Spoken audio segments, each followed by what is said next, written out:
നമസ്കാരം. പുതിയ പോർമുഖം തുറക്കുന്ന രാഹുൽ ഗാന്ധിയെയാണ് ഇപ്പോൾ കാണാനായി സാധിക്കുന്നത്. കേന്ദ്ര സർക്കാർ ഏതു വിധേനയും തളർത്താനായി ശ്രമിക്കുമ്പോൾ ഒരു ചുവട് പിന്നോട്ടില്ല എന്നതാണ് രാഹുൽ മുന്നോട്ട് വയ്ക്കുന്ന ആശയം.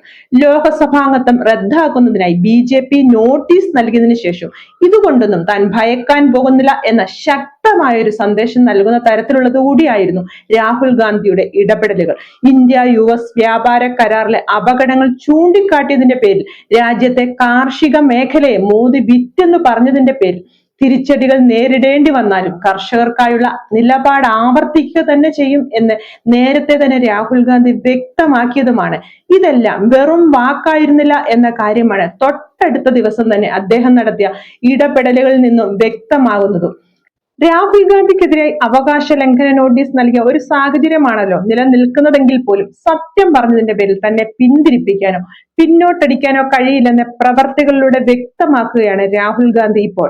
കേന്ദ്ര സർക്കാരിന്റെ ഭീഷണികളെ വകവയ്ക്കാതെ പാർലമെന്റ് മന്ദിരത്തിലെ സ്വന്തം ഓഫീസിൽ നിരവധി കർഷക സംഘടനകളുമായി ചർച്ച നടത്തുന്ന രാഹുൽ ഗാന്ധിയാണ് രാജ്യത്തിന് കാണാനായി സാധിക്കുന്നത്.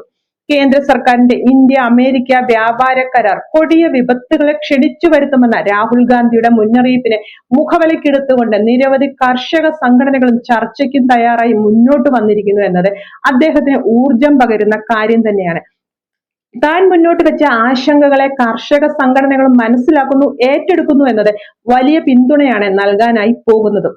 അഖിലേന്ത്യാ Kisan Congress, Bharatiya Kisan Mazdoor union, BKU Krantikari, BKU Shaheed Bhagat Singh വിഭാഗം, progressive farmers front, Kisan Mazdoor Morcha, JK Zamindara forum തുടങ്ങി 17 കർഷക സംഘടനകളുടെ നേതാക്കന്മാരും ചർച്ചകൾക്കെത്തിയതോടെ വരും നാളുകളിൽ എന്തെല്ലാം സമരപരിപാടികളാവും രൂപപ്പെടാൻ പോവുക എന്നതും രാജ്യം ശ്രദ്ധയോടെ വീക്ഷിക്കുന്ന കാര്യമാണ്.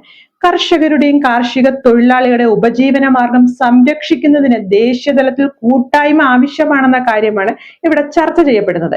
കർഷക സമരം അത്ര നിസ്സാരമല്ല എന്ന കാര്യത്തെ നല്ല പോലെ മനസ്സിലാക്കിയിട്ടുള്ളതാണ് കേന്ദ്ര സർക്കാർ. മറ്റേതൊരു സമരത്തെ പോലും അതിനെ അമർച്ച ചെയ്യാം, നിശബ്ദമാക്കാനാവും എന്നതും അത്ര എളുപ്പമല്ലെന്നും മുൻകാല അനുഭവങ്ങളിൽ നിന്നും രാജ്യം കണ്ടിട്ടുള്ളതുമാണ്. ഇതേ യോഗത്തിന്റെ വീഡിയോ പങ്കുവെച്ചുകൊണ്ട് രാഹുൽ ഗാന്ധി എക്സിൽ കുറിച്ച വരികൾ ഭരണകക്ഷിയെ ലാക്കാക്കിക്കൊണ്ടുള്ളതായിരുന്നു. നരേന്ദ്ര സറണ്ടർ മോദി. മോദി ഇന്ത്യയിലെ കർഷകരെ വഞ്ചിച്ചു. കർഷകർ ഇത് തിരിച്ചറിഞ്ഞു. ഇത് വെറും ഒരു വ്യാപാര കരാർ മാത്രമല്ല, നമ്മുടെ ഭക്ഷ്യദാതാക്കളുടെ ഉപജീവന മാർഗത്തിന് നേരെയുള്ള ആക്രമണമാണിത്. ഇന്ന് നടന്ന യോഗത്തിൽ കർഷക യൂണിയനുകളുടെ പ്രതിനിധികൾ അവരുടെ ആശങ്കകളെ വ്യക്തമാക്കുകയും ചെയ്തതായും പറയുകയാണ് രാഹുൽ ഗാന്ധി. വീഡിയോ പുറത്തു വന്നതിന് പിന്നാലെ ഭരണകക്ഷിയിലെ പ്രമുഖരെല്ലാം കോലാഹലവുമായി ഇതിനെ വിമർശിക്കാൻ എത്തിയതും യോഗം കേന്ദ്ര സർക്കാരിനെ എത്രത്തോളം ചൊടിപ്പിച്ചു എന്നതിനുള്ള തെളിവുമാണ്.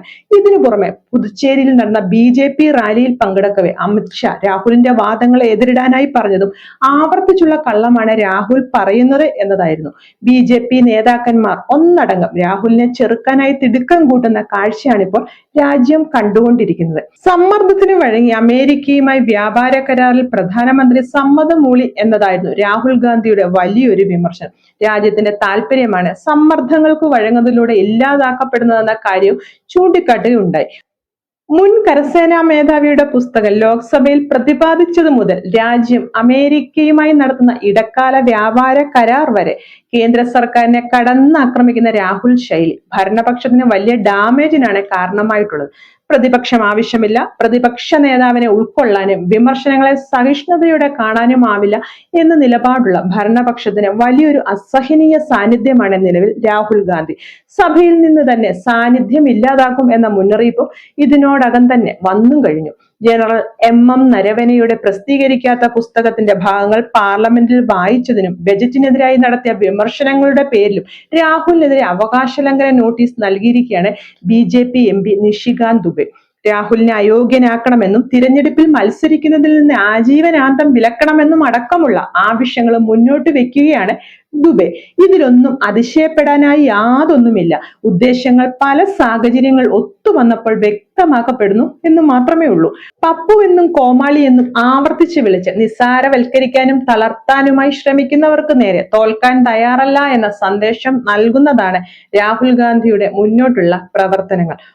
ഒരു രാജ്യം, ഒരൊറ്റ ഭാഷ, ഒരൊറ്റ രാഷ്ട്രീയ കക്ഷി എന്ന ആശയം നടപ്പിലാക്കാനായി കഠിനമായി പരിശ്രമിക്കുന്ന ഭരണവർഗത്തിന്റെ നടുവിലൂടെ പരിഹാസങ്ങൾ എത്ര വന്നാലും, രാഷ്ട്രീയ നിലനിൽപ്പിനെ പോലും ഇല്ലാതാക്കുമെന്ന ഭീഷണികൾ വന്നാലും, ഇത് ജനാധിപത്യ ഇന്ത്യയാണ്, ഇവിടെ ഒരു കാലത്തും പ്രതീക്ഷയുടെ വെളിച്ചങ്ങൾ പൂർണ്ണമായും കെട്ടുപോകില്ല എന്ന് ആരെങ്കിലുമൊക്കെ ഉറക്ക വിളിച്ചു പറയാനായി എക്കാലവും അവശേഷിക്കും എന്നത് ആശ്വാസം തരുന്ന ഒരു കാര്യം തന്നെയാണ്.